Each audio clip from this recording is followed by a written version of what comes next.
We believe in another dimension, a spiritual side demand. We find a transcendent source for our claims to human freedom, our suggestion that inalienable rights come from one greater than ourselves.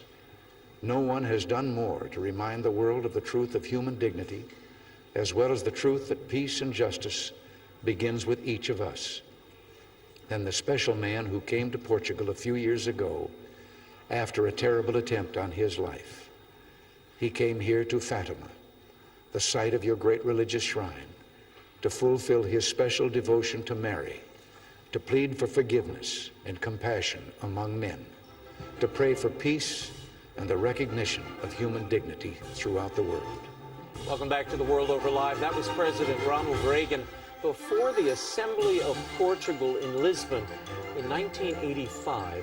Joining me to discuss the unique relationship between President Ronald Reagan and Pope John Paul II and his latest book, A Pope and a President, John Paul, Ronald Reagan, and the Extraordinary Untold Story of the 20th Century, is author, historian, and professor of political science at Grove City College, Paul Kengor. Paul, Ronald Reagan many times described John Paul II as his best friend. Amazing statement. Nancy Reagan had a similar comment about this relationship. Why? Where did this stem from? I know, and I first heard about it from a group of Poles who met with Reagan in the spring of 1989. He was no longer president. They met him at his Century City office, and they came to him for campaign advice, of all things, because they were about to hold elections in Poland, and he said, listen to your conscience, because that's where the Holy Spirit speaks to you. Well, what was that? What was that? And then he turned and he pointed to a picture on his wall of John Paul II, and he said, he's my best friend. He said, yes, you know, I'm Protestant, and of course he's Catholic, but he's my best friend. And I heard that, and I mean, I was blown away by it. And then Nancy Reagan used some of the same language. She used the phrase closest friend, of all things. And to be sure, Raymond, I think there's a certain genial overstatement in that. They really weren't best friends in the way that two guys would call each other to talk about going fishing or going golfing. But I think, and this is key, that in this battle of the 20th century to defeat the scourge of atheistic Soviet communism, this call of a lifetime for Ronald Reagan, he saw no better friend, closer friend, no best friend more so than John Paul II. In our intro to the segment, we played Ronald Reagan from 1985 before the Portugal Assembly. Amazing. Where he invokes Fatima, he talks about John Paul, he talks about the Fatima children. How does Fatima, this vision that happened over 6 months in 1917, intersect and weave into the lives of these two men, John Paul II and Ronald Reagan? Yeah, I opened the book with the shooting of the Holy Father in St. Peter's Square and the feast day of Our Lady of Fatima, May 13th, 1981. And then I bounced back to May 13th, 1917 and start the narrative there. But I was shocked. I had no idea that Reagan had any of this interest in Fatima. It's one of the things that I learned over the time. This book, I've been working on it for almost 20 years, but I kept getting pulled in, right? Should I do it? Should I not do it? And then I would learn things like this. I was told by, among other people, Frank Shakespeare, the second ambassador to the Vatican, he told me about briefing Reagan on Fatima, one-on-one, just the two of them alone, flying in a small plane from the G7 in northern Italy down to Rome. This was June 1987. And then briefing him in the car on Fatima. I said, what did Reagan say? He said Reagan was really engaged, intensely interested. I asked other people about it. Tony Dolan, the Reagan speechwriter, a devout Catholic, and he wrote the Evil Empire speech, among others. He said, oh, yeah. He said, you know, Reagan talked about Fatima in Portugal. I said, he did? When was that? I mean, I'm the author of God and Ronald Reagan, right? I didn't know that. I said, when? And so I finally just typed in the Reagan presidential public papers, the word Fatima, which I never thought to do before. Why would I type in Fatima? And bam, it popped up. May 9th, 1985, Reagan to the government of Fatima, the Portuguese Assembly, the president of the country is there. He mentioned Mary, Fatima, John Paul II, the shrine, the shepherd children. He said that in the prayers of those shepherd children was more power than in all the armies and statesmen of the world. And how does that guide this relationship? These two men, assassination attempts within 6 weeks of each other. Everybody forgets that. And they saw this real prophetic, providential hand in their lives. What brings them together, and how does Fatima hold them there? Well, Reagan wanted to meet with the Holy Father as soon as he saw footage of his trip to Poland in June 1979. He wasn't president yet. But once he came in January 1981, he wanted to get together. And yeah, everybody remembers that they were shot, but they forget that they were shot only 6 weeks apart. Right. So Reagan, March 30th, 81, the Holy Father, May 13th, 1981. And then they finally got together at the Vatican, June 7th, 1982. And you had this Protestant president and this Pope, and they said to one another that they believed, because they should have died. I mean, they should have bled to death. People have no idea. The Holy Father got 6 pints of blood transfused in him. He got last rites given to him by Father less than an inch from the heart. Less than an inch from the main abdominal artery. And with Reagan, less than an inch centimeters to the main heart artery as well. Reagan got 8 to 9 pints. So they said to one another that they believed God had spared their life for a special purpose, which was to defeat Soviet communism. And I asked Frank Shakespeare and other people, do you think they talked about Fatima at that meeting in June 1981? And Frank said, I don't know for sure. I don't have the document because the Vatican records on this are sealed until the year 2057. Yeah, you have a little time to wait. I'll be 90, maybe. That's okay. You'll still be able to confirm if I can make it. But he said, I don't have proof that they did, but I can't imagine that they didn't talk about Fatima. What is the lesson for leaders today? Because John Paul mounted a spiritual crusade. He was also sharing information with Bill Casey, who was the CIA director. They were leaking all kinds of information. Bill Casey, the subject of your biography, Judge Clark, the two of them really were instrumental in forging and binding this relationship between Reagan and John Paul. They were, and Pio Laghi as well, the Apostolic Nuncio. If there was a troika, it was really Casey, Clark, and Laghi. And Bill Clark, who you interviewed, that was a wonderful interview, wonderful show. Clark loved that. And he would drop over to Laghi's residence weekly, sometimes more. And no notes. They had an absolute rule of no notes. Everything, he would come back and brief Reagan directly on what they said. But I think the lesson for it, Raymond, is that if you get a president and a pope who, to use Frank Shakespeare's words, kindred spirits, kindred souls, really thought alike, even religiously thought alike, prayed together. Those two prayed together.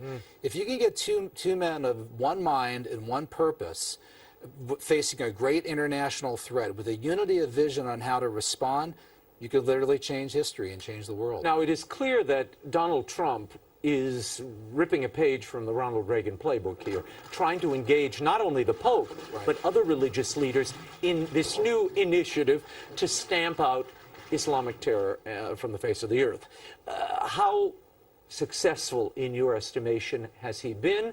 And will he be with the current Pope? Well, I think it's fascinating. It's about 35 years to the day that Reagan, and 35 years of the week that Reagan and John Paul II met at the Vatican for the first time. Francis has to really appreciate that this president, for his first foreign trip abroad, which always has important symbolic meaning, would pick the Vatican. Picked the Vatican. He got to the Vatican as president earlier than Reagan did as president because of the shootings, of course, derailed what Reagan wanted to do. But he went to Saudi Arabia, the home of Mecca. He went to Jerusalem, the Holy Land, and then he went to the Vatican, of all things. So these two didn't go in with the same kindred spirit, agreement on things, the same spiritual unity, and with having survived assassination attempts like Reagan and John Paul II did. But I think it's interesting that they really have strived to try to find commonalities and areas of agreement where they think they can work together. And just to give the audience a little sense of John Paul, this is from the time of that meeting between the Pope and the President in Miami. This is John Paul II. Watch this from 1987. Watch. I come to proclaim the gospel of Jesus Christ to all those who freely choose to listen to me, to tell again the story of God's love in the world, to spell out once more the message of human dignity with its inalienable human rights and its inevitable human duties. Your reaction listening to that? Yeah, it's great. I mean, he and Ronald Reagan here, too. Reagan said every human being is, well, here to borrow the language of John Paul II, precious and unrepeatable. Reagan said, here he was quoting Father Theodore Hesburgh of Notre Dame. Reagan said, every person is a res sacra, a sacred reality. And because of that, every human being from conception, from womb to the tomb, is sacred and eternal and special and deserves to be protected. While you bring that up, in the book you reveal something that I don't know how I missed this. Is this in George Weigel's book about that John Paul's mother, Karol Wojtyła's mother, was encouraged to have an abortion? I don't know why I don't remember. Yeah, I don't know if Weigel reported it, but it's been reported by a couple Italian sources. I think maybe Vatican, inside the Vatican, I think, might have reported it. But yeah, that she'd had very problematic pregnancies. In fact, she died when he was only 8 years old. And another interesting parallel, Raymond, Ronald Reagan's mother almost died when he was 8 years old. And if she had died, I can't imagine him becoming president. She almost died from the influenza epidemic of 1919, after World War I. And on yet another parallel, their two fathers died within just weeks of each other in the spring of 1941. So there's so many parallels between the two of these. John Paul II would have appreciated Reagan's Catholic connections. He had a Catholic father, a Catholic brother who was a daily communicant. And I don't think people know this. Jane Wyman, Ronald Reagan's ex-wife, not only converted to the Catholic Church in 1954, she died a third-order Dominican nun. Wow, I didn't know that. Jane Wyman was buried in the habit. And she was so devout that when she was on Falcon Crest in the 1980s, she had drawn into her contract that a priest be on the set with her every day to give her communion. Wow. So Ronald Reagan, to say he was surrounded by Catholics, he really was. Yeah, Chan, call my priest in. It was a great show, Falcon Crest. Before I let you go, Bill Casey, the then CIA chief, did an investigation into the assassination of John Paul II. He discovered what? He did, and this is what really told me I had to do the book when I first learned this. The institutional CIA was just terrible. They were not investigating this. The Italians were investigating the shooting of the Holy Father.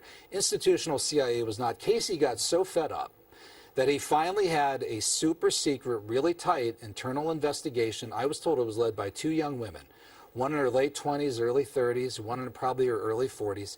And they concluded in a report that still has not been released to this day. Wow. Right? But I know what it says. I haven't seen the report, but I know what it says.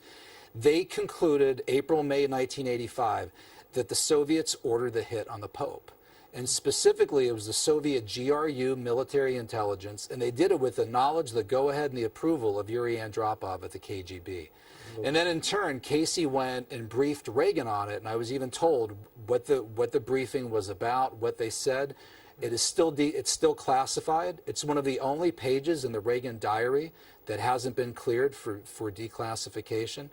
And I'm almost certain, Raymond, that when they met, because it's the only time that the two of them met one-on-one in that April-May time frame, I think it was May 16th, 1985. We've got the exact date, exact time, and everything. Amazing. So that information is still sitting in Langley in Washington somewhere, and it needs to be declassified. Okay, you've made your case. Thank you. Paul Kengor, thank you so much for being Absolutely. here.